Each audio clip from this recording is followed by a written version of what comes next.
79, nearly 80 degrees north at a place called Bockfjorden, at a base of a volcano called Sverrefjell. And this volcano is one of the only places in the world where the geology is similar to Martian meteorite called ALH 84001. And it's our terrestrial analogue for a Mars landing site. And we use this to test rovers and instruments that are being developed for spaceflight.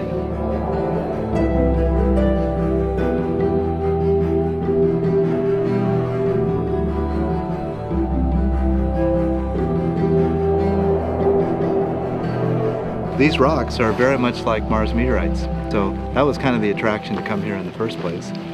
You know, the things that are in here could support life. Now, did they support life on Mars? We don't know. Or has there ever been life on Mars? We don't know.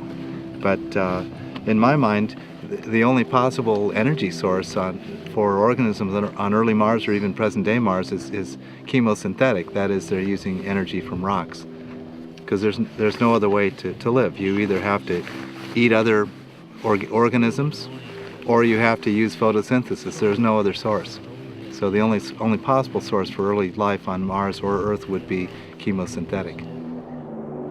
There are two different types of carbonate on here. There's some globules on the outside and there's some in here.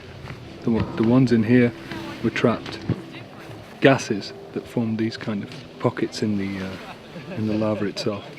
So we know that this material and this processes that formed these kind of things happened on Mars. And that's why this is a Mars analog site, and that's why we're deploying the rover and the instruments. They really just look like iron coating, kind of. Yeah. Is that the carbonate? The carbonate's a more magnesite, hematite-rich magnesite. Maybe we should go check with Kemen and see what results they've been getting on the olivine samples they've been running. How have they been running then? I think they just started. They moved to the next gully over. Not for some privacy. Yeah, I don't know why, but. And the grumpy old man.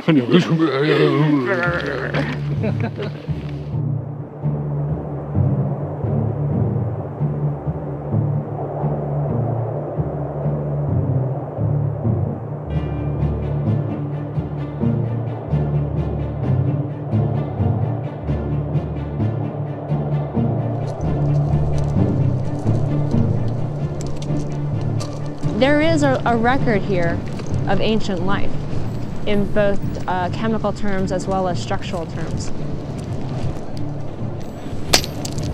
But what we also have discovered in other places of Svalbard and here is that life persists in these really harsh environments that we consider Mars analog, or at least as close as we can get to a Mars analog while staying on Earth.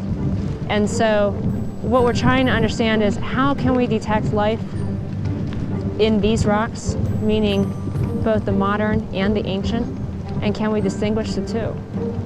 We also need to know how is it that life persists here, because this is an extreme environment, maybe as close as we can get to some of the Mars environments, because it's incredibly cold and it's very dry.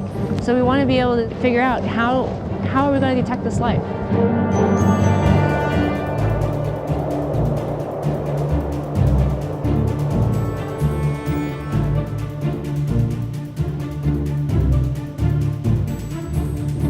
I think we take for granted the background knowledge that we have of how life persists elsewhere on Earth in interpreting what we see here. If you take any one of these rocks and find indications of life, you almost have to then imagine, what if you found this on Mars and you found the same observations?